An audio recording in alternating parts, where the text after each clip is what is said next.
What's up, y'all? How you doing? How you doing? How you doing?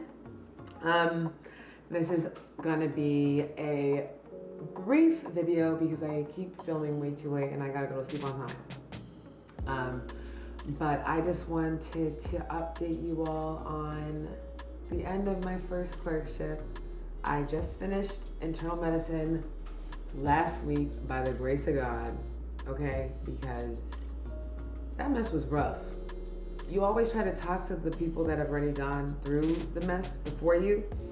And like, I talked to them before I started. I was like, yo, internal medicine, it's 4 weeks. For those of you that are watching, if you don't know what a clerkship is, that's basically what you do during your third year of med school. Normally, traditionally in most med schools, you gotta go through six clerkships, which are just like rotations in the foundations of medicine. So that's internal medicine, family medicine, psychiatry, pediatrics, obstetrics and gynecology, or OB-GYN, OB-GYN, whatever. Medicine is all about the abbreviations. And then surgery. So there's 6 of them. Depending on what school you go to, it's either 8 to 12 weeks. At my school, we start clinical experiences earlier. I go to Michigan State. For those of you that don't know me, I'm in Michigan. I'm in Flint, Michigan right now, and it's great. But anyways, so I go to Michigan State University College of Human Medicine, and we get clinical experiences early, starting our first year. And because of that, they have adjusted the amount of time spent in clerkships during third year, so that in IM, internal medicine, we get 4 weeks, compared to other third years that get 8 to 12 weeks. That's 2 to 3 months compared to 1 month. So imagine getting put on IM first for your first rotation in third year. Like what? What? Okay. Internal medicine is it's everything. It's all of the chronic diseases your grandpa and grandma might have, like whatever, heart disease or diabetes, hypertension. My brain is mush right now because I'm still recovering from what I went through. But internal medicine is literally everything. You can have GI issues in there. You can have dermatological issues. You can have infectious disease type stuff. So it's literally everything that you need to know in medicine. For the most part, it's general. And to have to do that all in 4 weeks is tough. And so at the end of every clerkship, you have a test called the shelf. That is basically the exam on the whole clerkship to make sure that you learn what you were supposed to learn. I didn't walk into that test feeling like I learned what I needed to learn. But by the grace of God, your girl passed. That's all that matters, okay?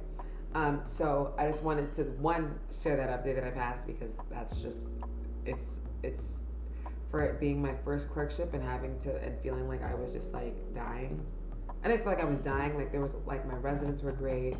I honestly had a great experience, but it was just like coming in after having the whole summer off. That mess was tiring, okay? Like I wanted to sleep. I would come home, my sister would want to talk, and I'd be like, I love you. I wouldn't even probably say I love you. I would just be like, I'm going to bed. This day needs to end now. But I can't because I gotta study and I haven't eaten since 2 and it's 7 and I'm hungry and I'm upset and I'm sad and emotional because all my patients are sick and It was a hot mess, and I was putting way too much of the burden of patients on myself when it is God that heals, and I am a vessel and a student that knows nothing. I know some things. That I was just getting lost in the sauce, and I just didn't recognize myself. It was a very emotional time. So it was just a lot to deal with. In 4 weeks, I didn't really give myself the time to process what I was seeing and what I was going through. I think I did at least once or twice. If you follow me on Instagram, you probably saw a couple, I posted that I shed some tears in one video because it was really hard stuff that I was seeing.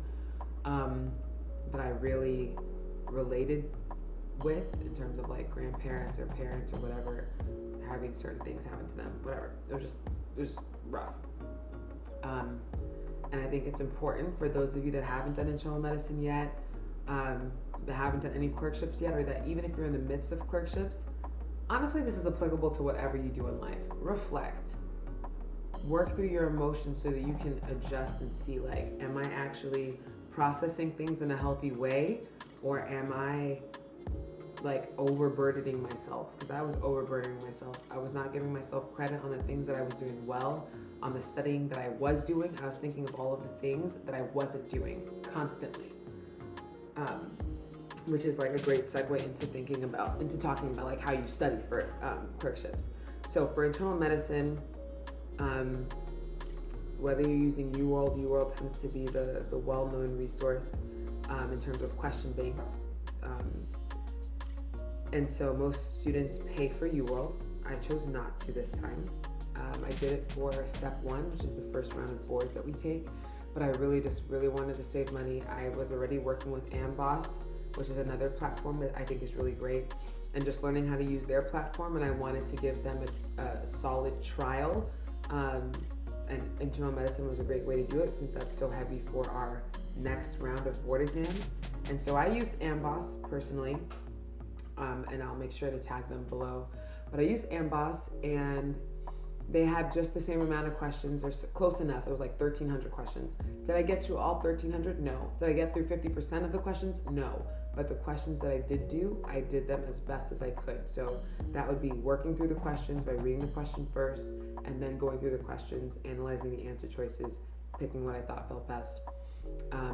And then whether I got it right or wrong, I would go through the answer explanations, because most QBanks, they'll have an explanation of why each answer is wrong and why the answer that's right is right.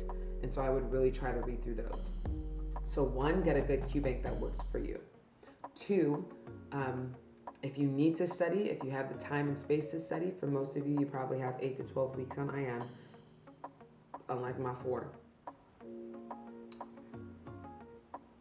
For those of you that have the time, Online Med Ed is a great resource. They're like short videos that are just straight to the point in terms of management, because internal medicine is all about management and treating the patient. What is the next step in management? That's going to be like the question for every question on that freaking test.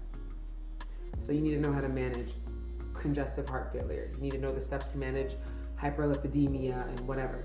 And so Online Med Ed has things broken down like cardiology, pulmonology, nephrology, gastroenterology, whatever. It has all of those different sections broken down, and you can watch them, take notes, whatever works for you. If you need to, if you're an active learner, I'm a visual learner, and I also need to be like active, so I had to draw things out. The things that I drew out stuck more than the times that I just watched the video by itself. So I use Online Med Ed, and then also there's a textbook called Step Up to Medicine, which is very concise and goes through everything that you need for IM. It's probably also going to be a really good resource for me for step 2. So I tried to read Step Up to Medicine. I will honestly say in 4 weeks there's not much time, because we also had assignments and things due, and another test on EKGs and chest x-rays that we had to pass and honor if we even wanted to honor the clerkship at all. So there was a lot going on. I did watch Online Med Ed. I watched all the cardio. I watched all the pulmonology. Didn't get through all of the nephrology or all of the GI stuff. But those are the top 4 that are on the test too. So if you only have time to focus on those top 4, make sure those are really solid, and you should do very well. But those are all the study tips that I have on that. I didn't use Anki or like a flashcard or review resource, because it hasn't really worked for me in terms of me being consistent, and that's something I consistently do. Questions are easier for me. And sitting down and doing questions with someone else where we'll both read the same question, then we're like, okay, you done? You good? You bet. Okay, what do you think the answer is? Okay, I think it's this. Let me tell you why. You tell me why. We click, find out what the answer is, and then figure it out together. That doing questions with friends also is very helpful. So technically I did some UWorld questions because I did it through my friend's account when we were both going over questions together. But that's literally all I did of UWorld. So AMBOSS was good enough for me to help me to pass the shelf. So I'm going to be using it throughout the rest of my clerkships because it's just more affordable. And since UWorld is still the main resource for most students to prepare for step 2, I might buy it later on, which will be, since it will be a shorter, what's the word? Brain fart. Sorry. It will be a shorter, I don't remember. A shorter trial, or you know what I'm talking about. A shorter whatever thing, then it'll be cheaper for me and more affordable because everything costs the students for some reason in this country. So, but before I do pay for UWorld, I'm going to probably take a practice NBME, and if my score is looking pretty nice, I might just stick with AMBOSS and call it a day, because right now it's working for me. I could have done better. I could have used it more effectively than I did, and then maybe I would have scored higher, maybe I would have honored. So I'm just like, okay, I see there's more space for me to improve on how I'm using the resource and see how I do in the next round. My next thing, right now I'm on GI. I've been elected in GI. And then after this, I have like a 2-week thing with just school, and not on any kind of clinical clerkship or rotation. And then I start peds, which is always fun. So that's my little update about internal medicine. And of course, after I finished, I was able to book an engagement reception that I shot here in Michigan. And so I have a little bit of some behind the scenes footage so that you guys can see kind of how I balanced that. I didn't really shoot too much for the past 4 weeks. I did go to one conference in Austin, Texas. You know, I got to get my little travel in, since I'm going to be the national president for a nonprofit called the Student National Medical Association. If you are not in it, get in it, because they have a pre-med component and they got a med student component. And we are here to support you in whatever way you need. So please check it out. I'm going to link us as well, because you know you got to join because I said so. But yeah, so I went to Austin, Texas for that. We had a National Leadership Institute that was really great. That was at UT, that's not called UT, Dell Medical School, which is the Texas branch in Austin. And then I booked this engagement reception, got some BTS, want to show it to you. Enjoy that. After that, it's deuces. So I'm just going to say my goodbyes now. Like, subscribe, follow, share with friends. I just want to help y'all. I'm trying to be the plug. Let me be the plug. Okay, thanks. You see my voice is just all over the place. Let me continue enjoying this, honey. You enjoy the BTS. Balance your life. Do the things you love. Make money with the things you love if you can. That is what I'm trying to do. Because he's alone, baby. Anyways, enjoy.